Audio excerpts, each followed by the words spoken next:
Ghosts. Hello, Ghostbusters. They're real. You do? You have? They're here. If you ever go to film school, and more specifically any kind of screenwriting class, they're more than likely going to make you watch Raiders of the Lost Ark. I would break with tradition on that a little bit because there is another movie that came out in the 80s that is the perfect example of just top-notch screenwriting and filmmaking, and that, of course, is 1984's Ghostbusters. I'm writer producer Trader Bubba, and I'm here to tell you why Ghostbusters is one of the best movies ever constructed from a point of view of a working writer. I'm Trader Bubba, and this is Bubba Breaks Sci-Fi. You're gonna see some serious shit. So say we all. Engage.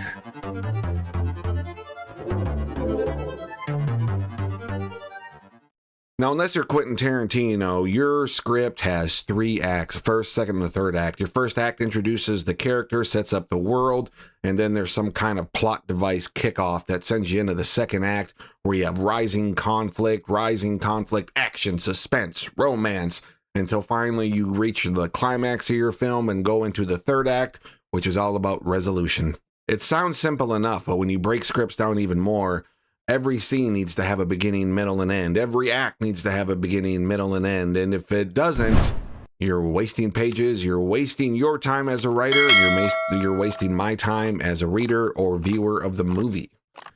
Ghostbusters is so incredibly tight-knit, and I'm so curious as to how this movie holds up so incredibly well after 40 years. There's been multiple sequels and cartoon shows at this point. And the answer to the question as to why this movie holds up so incredibly well after so many decades really comes down to the simple fact of the top-notch writing and execution of the original movie. What's interesting about the Ghostbusters franchise is the live-action movies ran into the exact same problem as the animated cartoon show, The Real Ghostbusters, which is what really drew a lot of us kids into the franchise even more with all the toys and collectibles.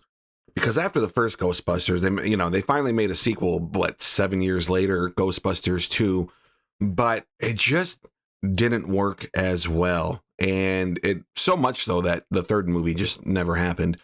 And then we've got our new movies, the Afterlife and Frozen Empire. Now, Afterlife is an amazing film. I love it, but you have to be honest. How much does that film work because of the nostalgia berries that they're throwing at you? The follow-up to that, Frozen Empire, is a fun watch. But still, it doesn't hold a torch to the original Ghostbusters. And the problem that the live action and the cartoons have in common is, quite frankly, it starts off treating your audience as smart individuals, whether they're kids or adults, and then it dumbs it down because obviously they realize, man, kids are watching this, we can sell more toys, blah, blah, blah. And both the live action and the cartoon show eventually got dumbed down at some point, just to quite frankly be safer, more bland, and sell more product to kids. And it's a little frustrating because the first movie works so well because it doesn't treat kids like an idiot. And honestly, it's not really completely made for kids. It's an adult movie. There's a lot of adult humor. And Ghostbusters are smoking packs a day in that movie. Plus, Ray gets a little Hummer from a ghost. And what's funny is the real Ghostbusters cartoon show was only created because the Ghostbusters name was licensed from a previous 1970s live action show.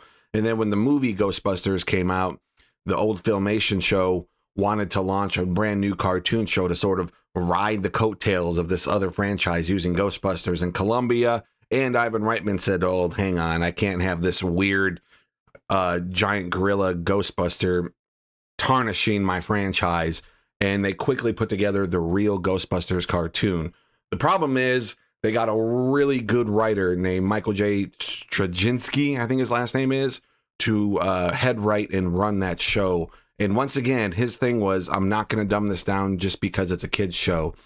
And it's just the first, I think 4 seasons technically out of the 7 of that series were amazing because, again, once the writing isn't dumbed down for kids. Ghostbusters works because it is such a unique combination of genres. It's your classic 1980s film about these group of guys who have this unique ability that nobody else can do. So how can we capitalize it in 1980s America and make $1? That is the premise. It is so 80s. It is so American. It is so original. And it does this weird mix of, we're going to have a lot of fun with this. We're not going to take ourselves too seriously as a movie, but we are going to take the story and the darkness in the movie seriously. They're walking such a fine line, and that really stems from Dan Aykroyd's original idea and being such a fan, I guess you can call him, of the occult, and putting that love of the occult and lore of that whole supernatural into this movie. So with the horror lore and the thought into the scientific aspects of the movie makes it a science fiction movie. It's being told by comedians, and it is just so incredibly hilarious of a movie. You've got all the classic one-liners. Listen.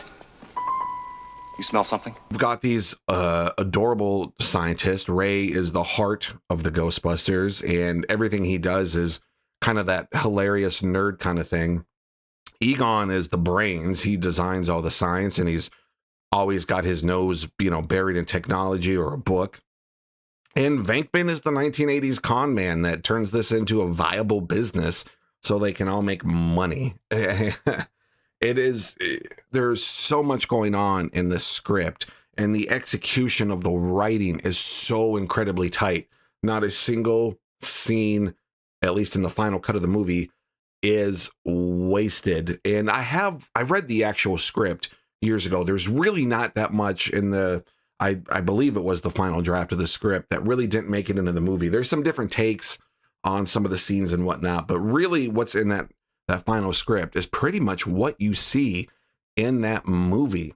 And I love how in the climax of a movie like this, where it would be so easy to go over the top with the spooky and the dark elements, they still found a way to have fun with it, where the Ghostbusters are offered the chance to choose their own deliverance of the end times. Like, listen, the Gozer's like, I'm going to destroy the world, but I'm going to let you pick how it happens. And then Ray just pops up into his head the Stay Puft Marshmallow Man, this cute, adorable, thing from his childhood. So now you've got this giant, kind of adorable looking Marshmallow Man just wreaking havoc on New York. It is hilarious. At the same time, it's scary, especially when his face turns angry and he's stomping on. It's classic like Godzilla monster movie moment, right? When he's walking and destroying downtown New York.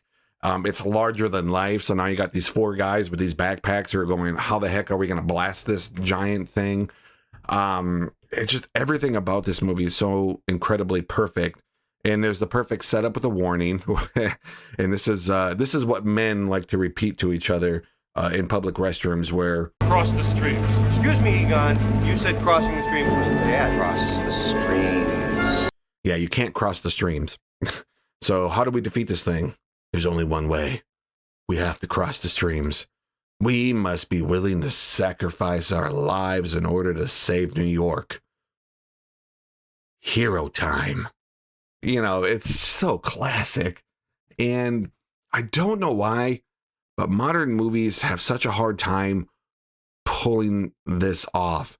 Now, I think that the reason that the new Ghostbuster movie, at least the first one, Afterlife, worked so well is because it was smart enough to take the source material seriously.